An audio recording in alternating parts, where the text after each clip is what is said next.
Hi, I'm Tony Wagner, the Innovation Education Fellow at the Technology and Entrepreneurship Center at Harvard. I recently wrote a book called The Global Achievement Gap, which explores the new skills all students will need for careers, college, and citizenship in this global knowledge economy versus what's being taught and tested even in our best schools here in the U.S. This resulted in an extraordinary invitation from the National Board of Education of Finland to consult with them as they think about their comprehensive education system for the 21st century. I accepted because Finland is the highest ranked country in the world by any education standard. And I wanted to understand what is it that has gotten them this far and what might be some of the lessons we could learn here in this country. So join me as we take a trip to Finland to learn about their extraordinary education system.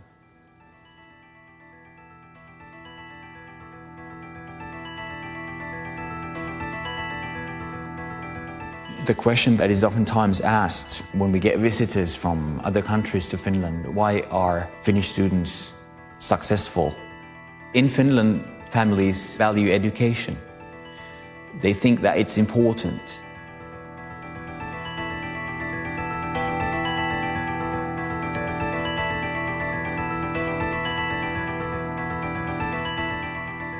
We offer the same system for all the pupils. No matter what their social background is, no matter what their parents do and so on, so everybody gets the same, similar education. We have a consensus about what we want young Finns to be after. We want to provide a broad citizenship for every Finn.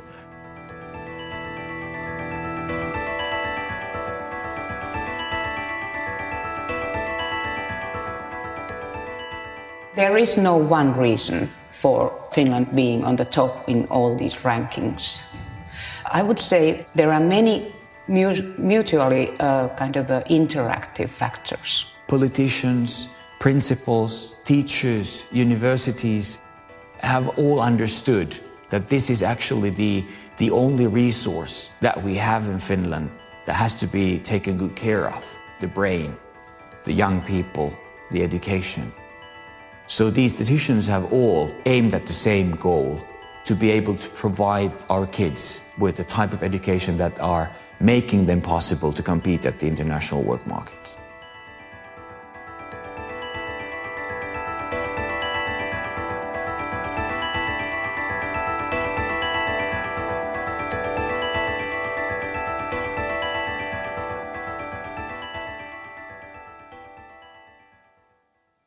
So how do you go about understanding a country's education system? Well, some folks like to start with the rules, the policies, the curriculum. My preference is to start with the students and understand their perspectives, and then go into classrooms.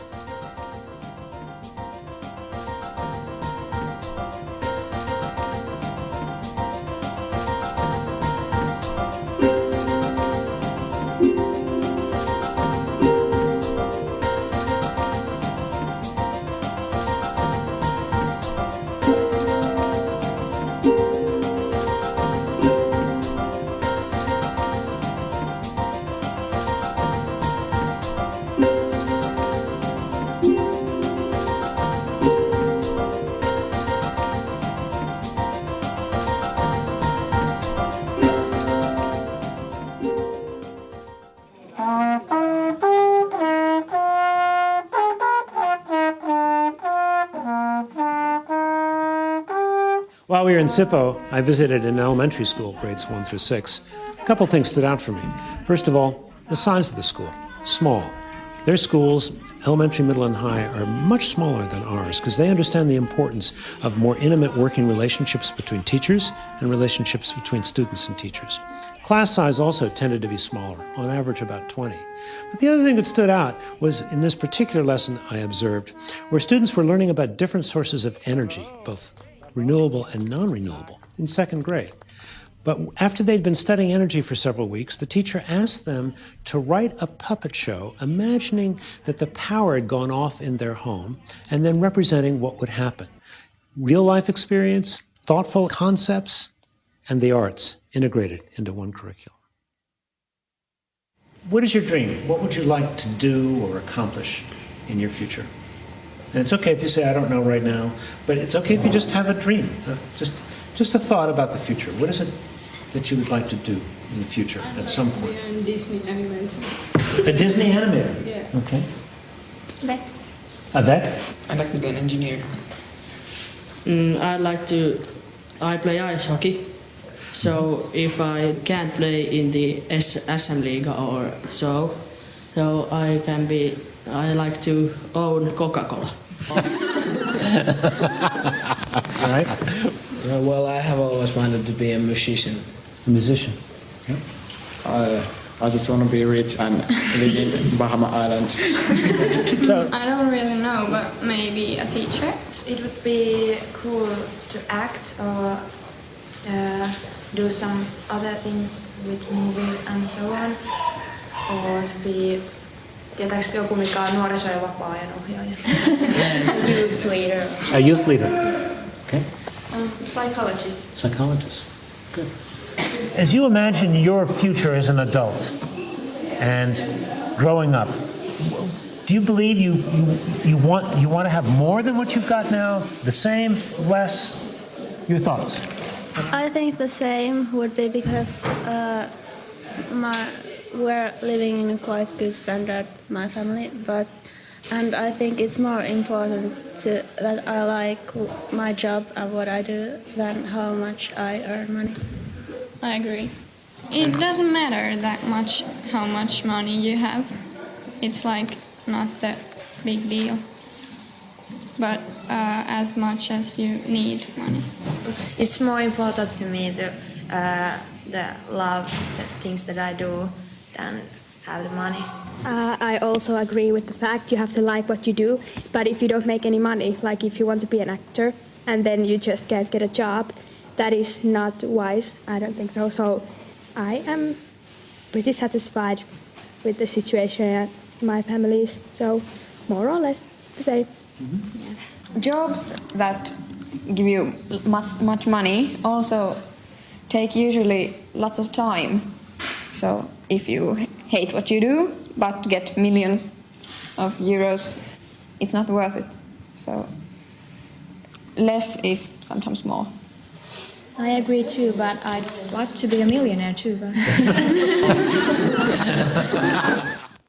we used to have 45 minutes, and then we used to have also these like double lessons, so we had like 90 minutes lessons. And they changed it because, you know, when a class starts, the first 5 minutes go to that everybody sits in place and is everybody now here, and then the last 5 minutes usually go that everybody is putting away their stuff. So now they thought, okay, now we save time, we just take a bit longer lessons. So we arrive at school maybe something like 8 o'clock, but if you're lucky you can come to school later. Like 10 and 11 or last year I had or we both had actually like almost every day from 8 till 4. But when we're now seniors, so life is much easier now. So in the next period, when we have only like 4 courses or 3, so we have maybe some days we have only 2 lessons. We come to school at 12 and leave at 4, or come to maybe 11 and leave at 2. So it really depends how you do your course, how you choose them. Most people do this upper secondary in 3 years, but it's also possible to do this in 2 or 4 years. So of course if you do in 4 years, that means you have you don't have that many lessons every day. In my free time I see my friends and I fence, sword fighting, and then I play with my computer and I don't usually see my friends until the weekend because then you have more time. But I do sports, I do boxing or go to gym, or I spend a lot of time in front of the computer too. Facebook it's very easy to get addicted to.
So what can America learn from a small country like Finland?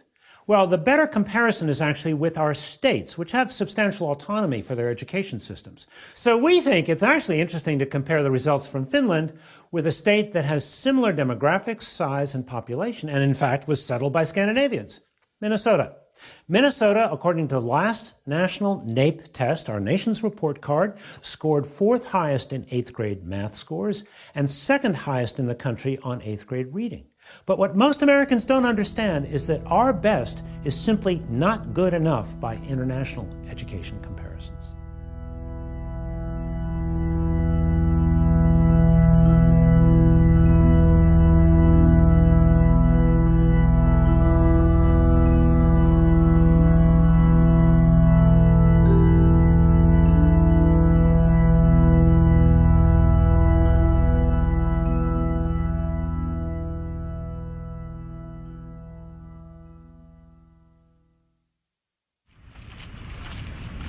So we're here to visit a Finnish school which is connected to the university that does teacher training. So what we expect to see are regular academic classes being taught by teachers who are also training student teachers. Here what we have is the lesson plan for the math class we're about to go visit with Johannes. And he outlines for us what was done in the previous lesson, which was the discovery of the Pythagorean theorem, which he just described to us. Now what we're going to apparently see is some oral calculation, proof of theorem, checking homework, how to calculate legs, that'll be interesting, written examples, individual practice, a short test of taught matter, and finally homework and self-evaluation. And it's a 75-minute class, so we're off to learn some math this morning. Mikä luku sopii x:n paikalle? X-potenssiin 2 on 64. This is a normal 8th grade math class, not tracked, not advanced. And yesterday this 8th grade class was discovering the Pythagorean theorem. Mikä tämän, millä nimellä? So in some respects this is a fairly traditional class, teacher at the front of the room, kids facing the board. But one thing that's quite different is the fact that it's the kids doing the problems at the board, not the teacher. So that's the teacher's way of really trying to understand what these kids know and what they don't know. It's a dramatically better way of testing their thinking than just sort of collecting homework and grading it. Behind us, there are 7 student teachers who are observing this lesson as a part of their basic training. They are required to observe a large number of lessons, and not only just observe them, but then go back and in small groups critique and discuss those lessons. Oikeastaan we have very little testing, perhaps, you know. Yes. We don't have practically any testing until the end of the high school. Yeah, the matriculation exam. Yes. The more relaxed atmosphere that characterizes classrooms now seems to facilitate and improve learning and student motivation. We try to all the time say that it's up to you that you learn. Yes. And this is good for your future and it's fun to learn. So what did students have to do? You wanted them to understand this theorem. You I just wanted them to explained it. discover the theorem. To discover it. Discover the theorem. Well, that's a really important distinction, isn't it? Yes. The emphasis is not so much on mechanical performance, but on using math in concrete situations and sort of understanding the math. Mm-hmm. Our school system is very much oriented toward this kind of understanding and reading and also some problem solving and this kind of things. Mm-hmm. Teachers have always been revered in Finland. In the villages, they were the wise elders that people went to for advice and so on. But what is particularly striking about the Finnish story is how they have changed the nature of teaching. Teachers are no longer assembly line workers. Page 87 by October 5 in the textbook. They have become knowledge workers working collaboratively, thinking of their classroom as their laboratory for continuous innovation, trying to understand how to ensure that all students achieve at very, very high levels. Teachers are the ones who facilitate students to create, to do knowledge work together. And this kind of a knowledge co-creation happens in these learning environments. Today, teachers in Finland lead this kind of a multi-professional work together with those who work in libraries, science centers, museums. If you want to become a teacher, you have to do pretty well, and also you have to have pretty high marks, high grades to be able to enter the university. And if you do well, then you might be accepted. Not everybody who succeeds really well and has good grades, they are not automatically accepted. In a lot of countries, teaching is something that those people who can't get other jobs do. But in Finland, it's a job where people apply to the teacher education and to be teachers. So it's an esteemed profession. Young people in Finland, they want to be teachers. And we get very competent teacher students. We have 5-year study programs for all teachers, both class teachers and subject teachers. Subject teachers, they major in their subject, and class teachers, they major in educational studies. So it's 3 years of bachelor's and 2 years of master's. I've been a student. It's quite rare that all teachers have the university master's degree. Yeah. I think most countries don't have that. It's probably one factor. The main reasons for our success, I would say, that it's teacher education, that we're able that we have teachers that all have masters. We call it a research-based teacher education. And it means that it's much more important to learn to think pedagogically and be a reflective, inquiry-oriented teacher. Even if you do extremely well in both your matriculation examination and have good grades in your report card, you cannot just walk in. So you have to do well also in the entrance examination. And for that you have to study quite a lot, I'm afraid, because the percentage who manage to start their studies at the university, that's quite low in Finland. We have much more applicants than what we can take in. So teachers' profession is very, very highly appreciated here in Finland. This year there were 1,600 applicants, and we could take in only 10% of those people. But if you manage to get into the university, so you start your subject studies, they have to have a degree in these subjects that they teach. They have lessons, they have tutorials, they have small group discussions at the university. Then they sit down with the supervising teacher, and then we actually start planning the lesson or lessons. They write a lesson plan. Usually they plan their own teaching. We discuss it, and then they make the changes. They send it back to me again, and then they give their lesson. After that we have a quick feedback session with the students who have also been observing the class. These feedback sessions, they are very, very important. Actually, it takes a lot more time to actually fulfill one lesson. So it means that the students we get in, they are very motivated and they are very, very well educated when they come in. So they are very high quality students. Of course, sometimes we do have cases where we just have to say that, okay, maybe you should do something else. This is not maybe your place, but very rarely. Ovat ihan virkamiehiä, jotka on nimitetty virkaansa.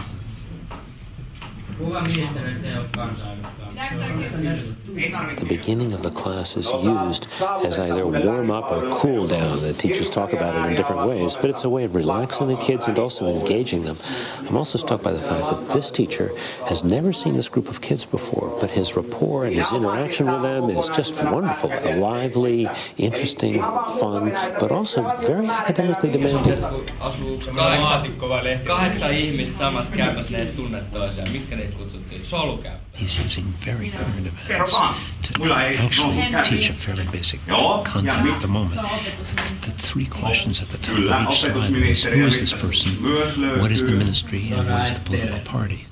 Kyllä. Tänään itse asiassa käsitellään juuri tätä aihetta, että millä tavalla se luottamus säilyy niin kansalla kuin eduskunnalla, esimerkiksi ministereihin tai kansanedustajiin. Seuraava pari. Valtioneuvoston. Tämä laitetaan vihkoon nyt ylös. Fascinating little debate taking place now. The student teacher just put up the frameworks for comprehensive education that was approved by the ministry some years ago. And the student just said, well, do you think the ministry has lived up to the promises they've made about what a good comprehensive education should be? So now they're debating the quality of the education they've received versus what was being promised to them. Whole group asked very tough question. Yes. Maybe, I think. Yes. But fortunately, you have very good knowledge of the subject. Not once you were lost. What do you think about the lesson? I thought it was very nice. I wouldn't have spoken so much in the lesson and I would have given them more space. But it's a difficult subject and they ask questions all the time, so it took the time. The challenge for any of us as teachers is what Ted Sizer said, which he said, less is more. Yeah. Doing less, going in greater depth. Yeah. Again, maybe too much talk from me, and I like to have a little bit more activity for students. Yes. I understand also your problem that you have had so much to teach that it's very difficult to cut. They observe our classes in multi-subject groups. So all those who are considering coming to the teaching practice follow lessons given by us. We just teach. We do our everyday work, and they follow us. So you're really modeling the behavior, or behavior being of transparency, right? You're having whole groups of kids, future teachers, come in and watch you teach. It's true. And in part, which, as I hear you say this, you're saying that this is the norm. That the norm is we're going to watch each other teach all the time. Is that a fair summary? The stage is open for everybody. You could drop into any classroom here and watch. And it's also encouraged before they start teaching themselves. So we have these observation sessions ongoing all the time. And they're told what to be looking for? The questions that we have designed for that purpose they are quite simple. What did you see? It could be one question. What would you have done differently? Mm-hmm. What are your thoughts about some points? 3 very simple questions. Mm-hmm. Because we realized these 3 simple questions might, in a way, lead their concentration to the content.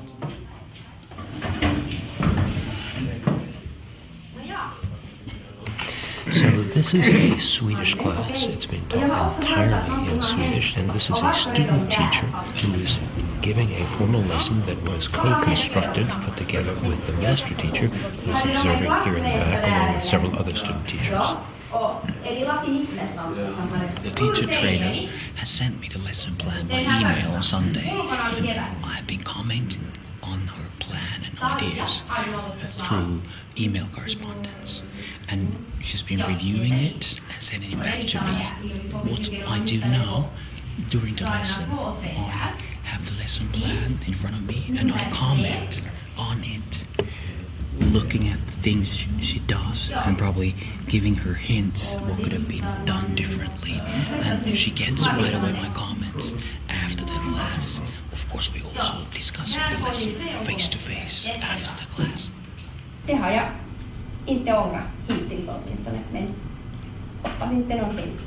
She's quite well using other material, for example, a YouTube video and text from other resources, but going back to the actual resource textbooks after these introductory sections. John Goodlad, in his studies of high schools in the 1980s, discovered that teacher talk time comprised 85% of the lessons in American high schools across all content areas. So what are you seeing here in terms of teacher talk time versus student work time? I would like to see that it would be 60% the student and 40% teacher. And I'm going to give a feedback to her that every time she would have had a chance to throw the ball in the classroom, she should have done it.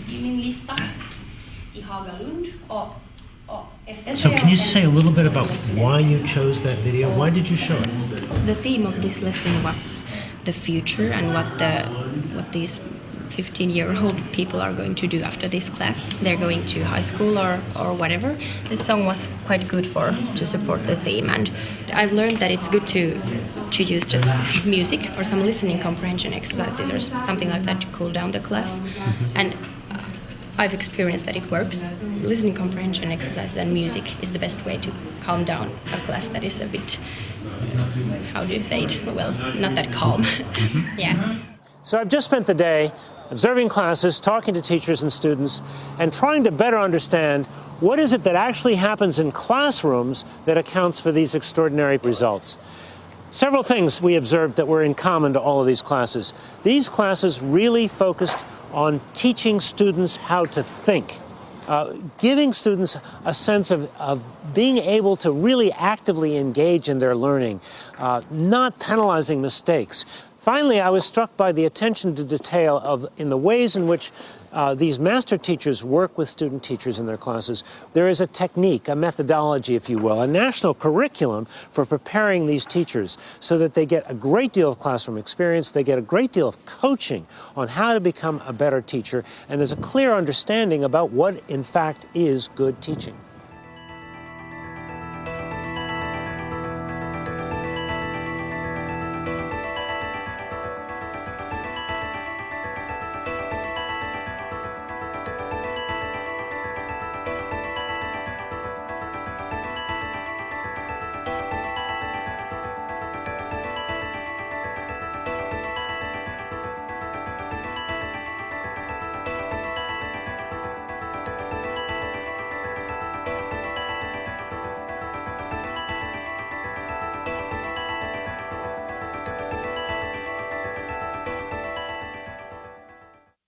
In Finland, we have got a high living standard, and almost everybody can travel and have houses, and it's enough. It was very satisfied for me to hear from my daughter that she doesn't want anything more.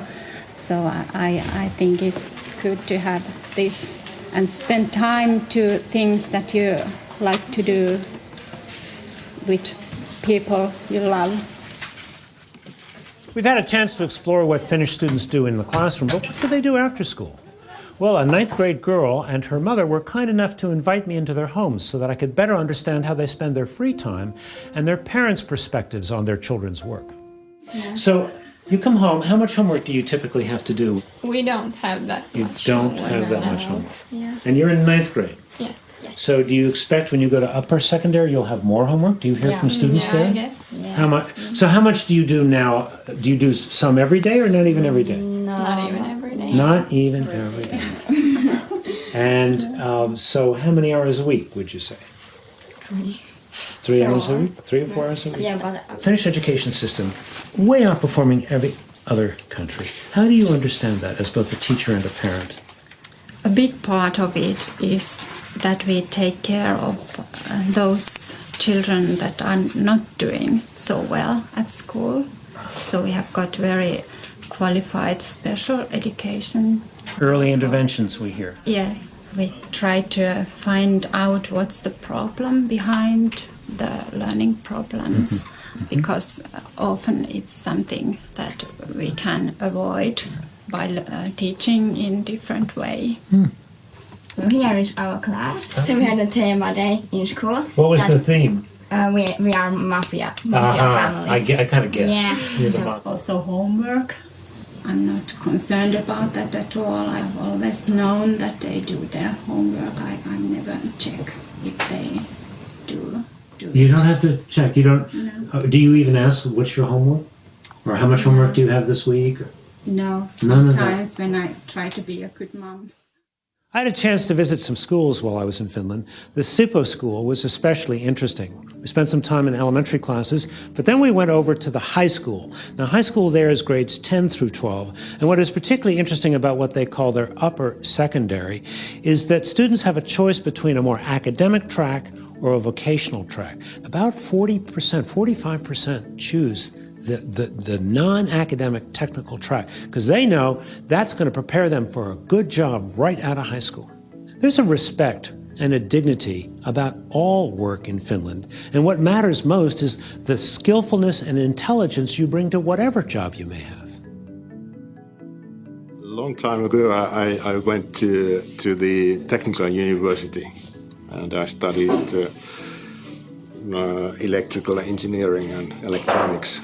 And after that, I have been working at different companies for 30 years. I wanted to decrease the stress level because I was a technical director in a company, and this is how I did it. I started to teach something I have learned. One big finding was that experts don't know how people learn, because there are many different understandings. So I'm trying to understand how it really happens in practice. So, yeah. What I like in teaching is many things. This is demanding, a lot of challenges. You can see the results. You have long summer vacations. What else you need? In practice, all students here may also select courses from the academic side. It's possible also in the opposite way, even though not many are doing that. Directly after basic education, young Finns go to about 45% go to vocational education and training. About 50% go to upper secondary general schools. The balance between vocational education and training sector and upper secondary general sector is very good for Finland, and we set a policy target a decade ago for us that we should actually have more balanced situation in Finland. Reasons behind it, there must be actually developments of vocational education and training sector. However, there isn't any dead ends nowadays. We have actually made our education system so flexible that actually you can continue studies after vocational education and training at universities, or you can actually come back to general education if you want to. So it's very open nowadays. In American schools, technology is primarily introduced as an aid for the teacher's presentations, whiteboards, PowerPoints, and so on.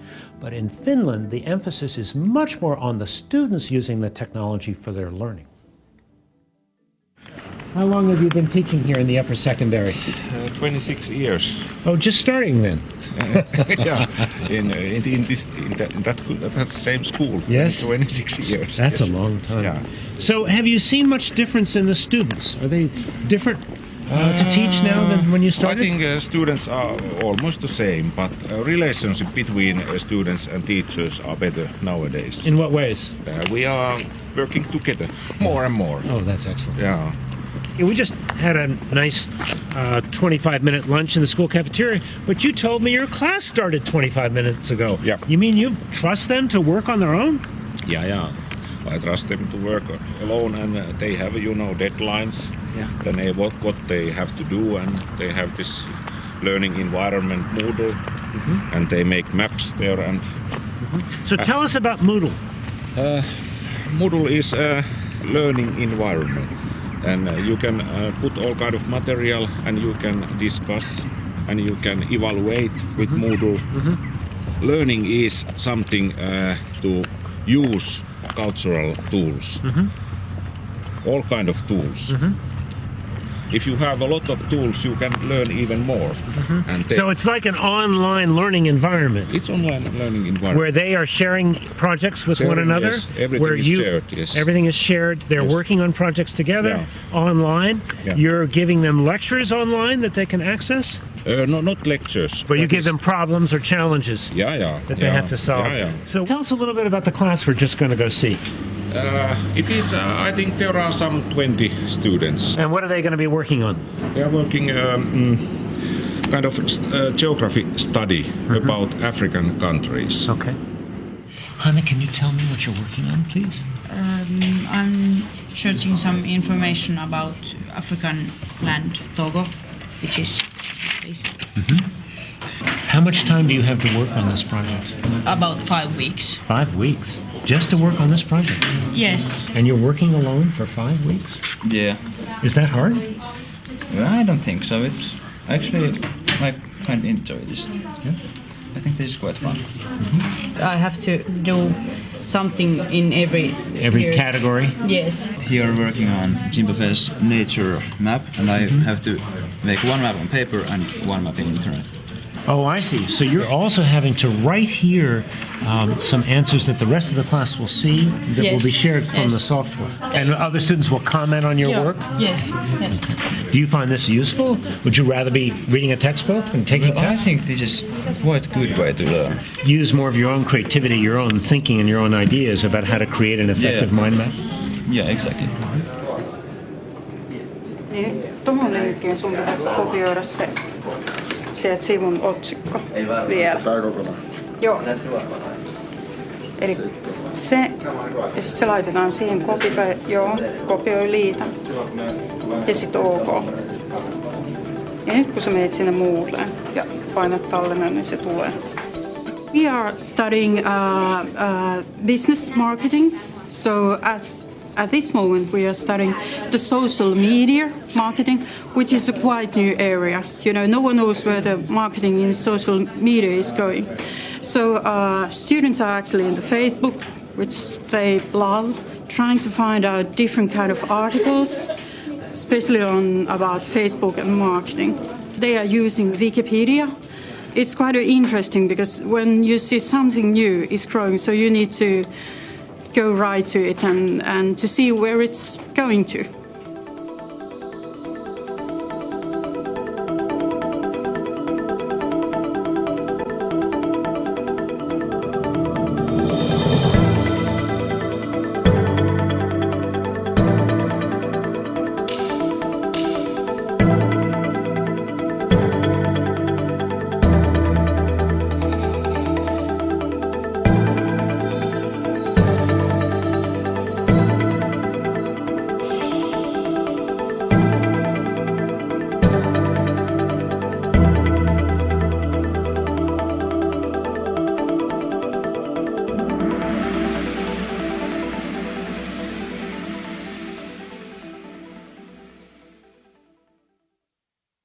Innovation and entrepreneurship education came into our curricula 15 years ago approximately. It should be included in every teaching and every subject. What does it mean to educate an entire country to develop the capacities for innovation? Finland is among the top 5 countries in innovation, global competitiveness, and entrepreneurship. But yet this country is now asking what I would say are some of the post-industrial questions. If education is to be something that maybe is for its own sake, to develop curiosity, to develop imagination, to develop social bonding and networks, what does that mean that we might need to do differently? How do we free up time and space for more exploratory learning, not just transmitting information, but giving young people chances to explore, to experiment, and to create new knowledge and new information? I was 16 when I started my company. We have 3 full-timers, like I am. So we go to school, but when we are out of school, then we do some jobs and marketing and such. It specializes in making home computers, and mostly we do gaming computers for kids like us. We know what we want, and that's what we do. So this is actually the main site. As you can see, there came my friend, and he's eating a motherboard. It's so easy. I can't lose any money, but I can make money if I work hard.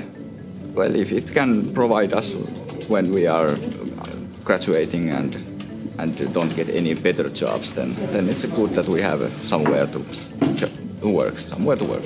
You know, by luck, I stumbled on this student project in one of the schools where students were learning about innovation and entrepreneurship by forming teams that had to produce a new product or service overnight. Quite literally. They were spending the night in schools with their teams and with adult chaperones, learning the skills of innovation and entrepreneurship.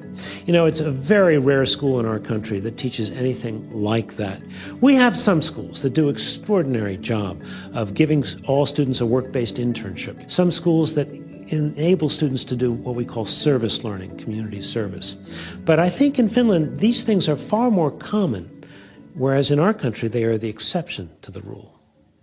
Tell us a little bit about this innovation camp. What is it about? Well, it's about what is called entrepreneurial entrepreneurship. Stuff. Yeah. Okay. And we're here to how do I say this? Well, people are coming here.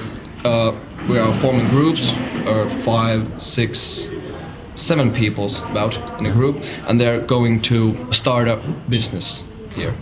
Is it true you're going to be here all night long? Yes, 24 hours, 26. 26 hours? Yes. What is the point of being here all night long? It exhausts you to a limit where you really got to push it to the limit, yeah. Well, if you hang around for 24 hours with the same people over here, well, you learn to know the people that you're working with, so you get better teamwork. Teamwork, of course. And think more freely, not so... More open-minded. Yeah. Okay. Yeah. Well, you have to be really social in these things. Really. It's not that obvious for everyone. So, well, people may think that you can, I can make a company of my own and I can do it all by myself. I don't need any help. That's not true. You learn it here.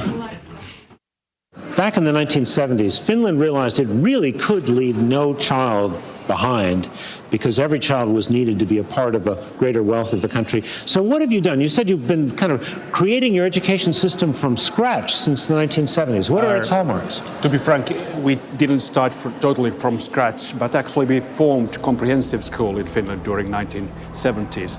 The comprehensive school is intended for all,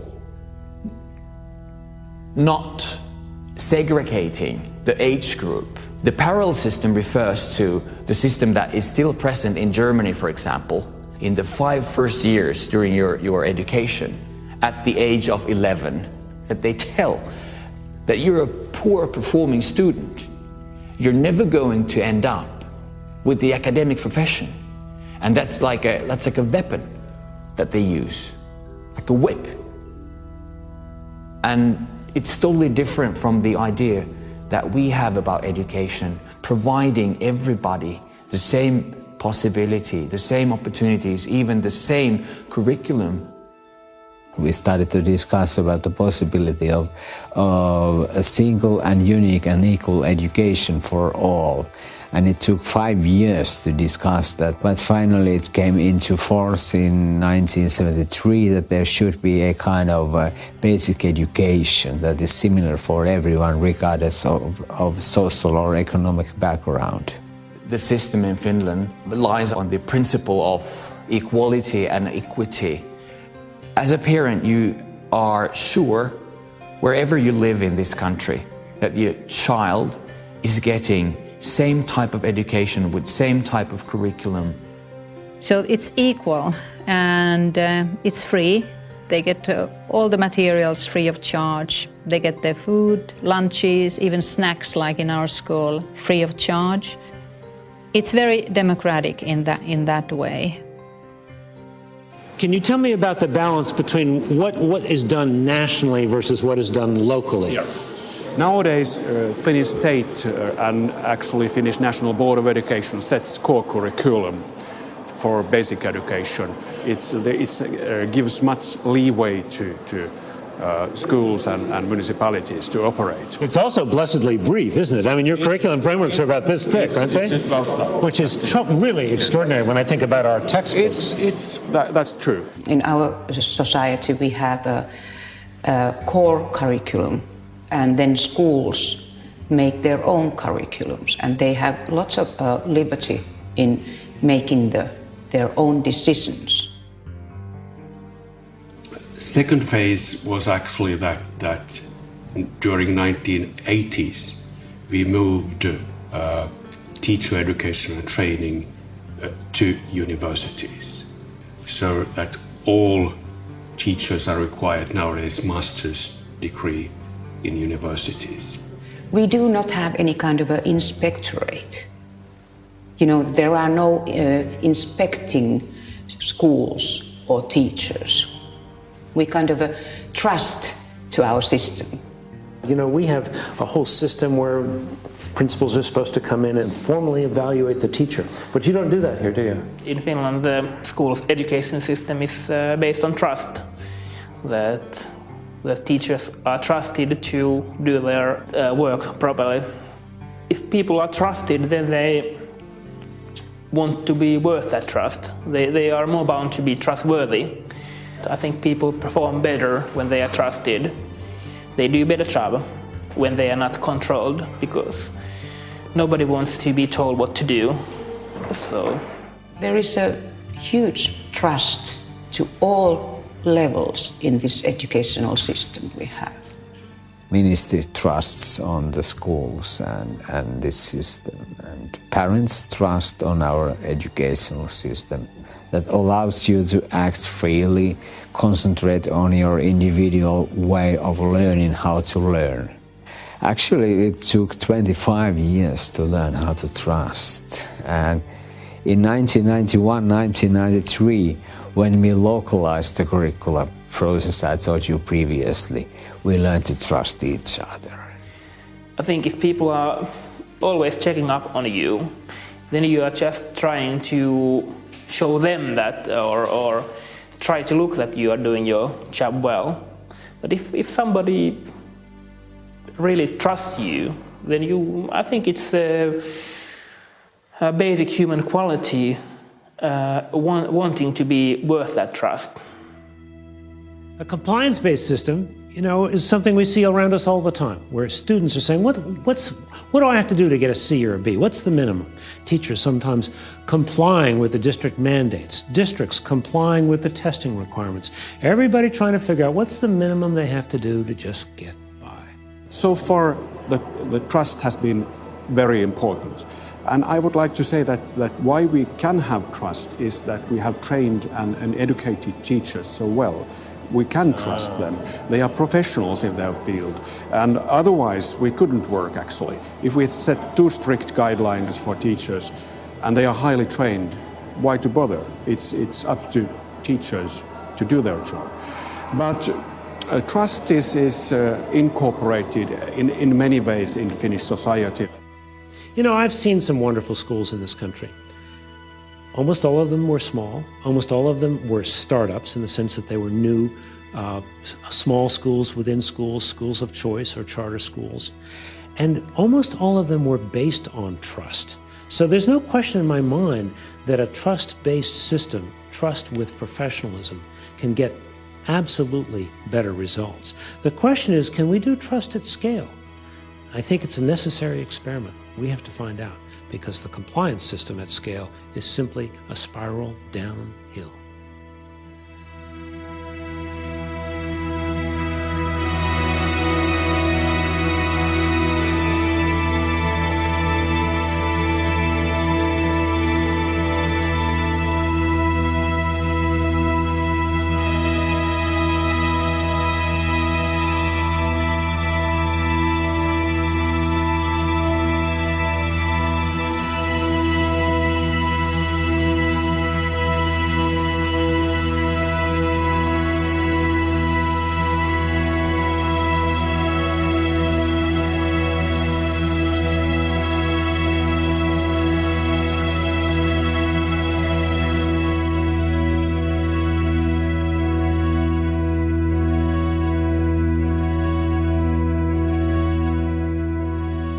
I went to Finland as a guest of the National Board of Education, who was sponsoring, along with the Finnish Ministry of Education, a conference called Education 2020. And they had invited some of the leading policymakers, educators, and so on to come and really talk about how the comprehensive education goals may need to be shifted or changed in the coming years for all students in Finland.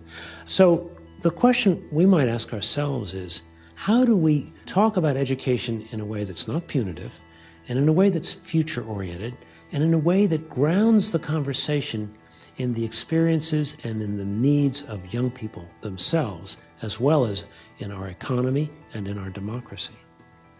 So tell me about this 2020 conference. You're here today to talk about education in 2020. You're already the best in the world. What are you worrying about? Why are you thinking about 2020? Although PISA tables say that we are topping many of the PISA studies, our national evaluations show that we have areas where we need to go further. For example, writing skills, communication skills. But to be more profound, it is about education itself. What are the outcomes of education? And there we have to bear in mind that we have been too strictly academic so far. So it's not enough to memorize things. We should actually learn how we use the knowledge. It's not distinction between 21st century skills or academic skills. We need both. And we don't want to abandon the good situation we have in academic skill area. No, that's definitely true. It's much more important to learn to think than to learn to repeat some basic subject matter things. Family values are important, education is important, reading is important. It's important to understand reasons behind things. Concentrate, read, dream, talk, understand, reason, find solutions yourself. Finnish education is still too subject-oriented. We should actually highlight thinking skills, collaborational skills, that kind of skills which are more higher order. As we think about what has to happen in this country, it's not just changing what's taught and how things are taught, but really reshaping the teaching profession. And it's not about money. It's about teachers thinking of themselves as knowledge workers, teachers understanding that they have to be innovators in the classroom every single day as they think about bringing all students to high levels of attainment.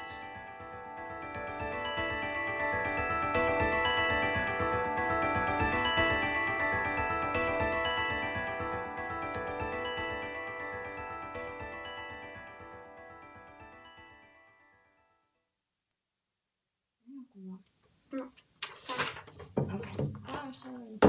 Yeah, I don't know her playing this like good, but yeah, she's good. No.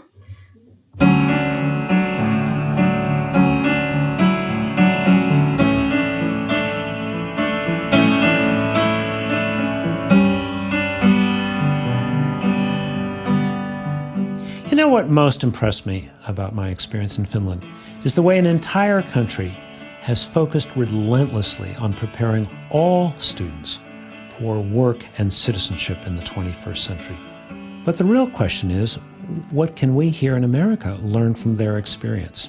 Clearly, they're a very different country, different culture. Our country is far more heterogeneous and larger. And obviously, what works in one country may or may not work in another.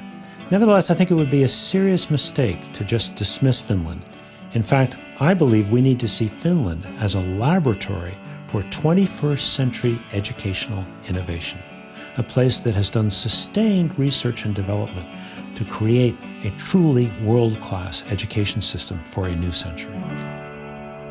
Oh, well done! Good job!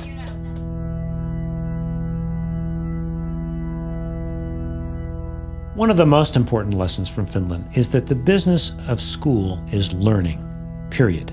It's not sports, nor is it even extracurriculars.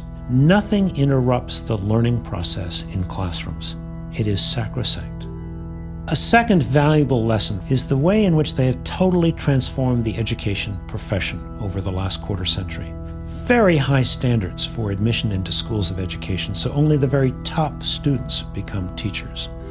All teachers must earn a master's degree, which brings far more academic rigor into the classroom. And the kind of training these student teachers receive, where they observe master teachers and have their own teaching practices critically evaluated, really prepares them to enter into the classroom ready to engage all students. Yet a third lesson from Finland is the idea of less being more. Very few national curriculum guidelines which can be adapted locally. Class time is longer and there are fewer classes in the day, which allows students far more time to do projects and to go into greater depth in their academic studies. Then there are the ways in which Finland has focused on how best to motivate students. The students have many more choices for the projects they pursue in their classes, and the arts are far more well integrated into every class.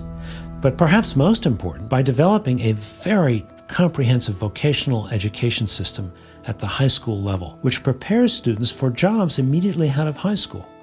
I have to wonder that if we gave every student the choice of a high-caliber vocational education system in every high school in America, might we not be able to significantly reduce our epidemic dropout rate? But what I found most surprising of all is the way in which the Finnish education system is built upon trust. The ministry trusts the municipalities to adapt and adopt the national curriculum as needed. The municipalities trust the teachers and the schools to do what's right. The teachers even trust the students to use their time wisely and to use the internet and other technologies responsibly. Of course, trust doesn't happen overnight. The Finns began with developing a real consensus about the importance of education and the purpose of education.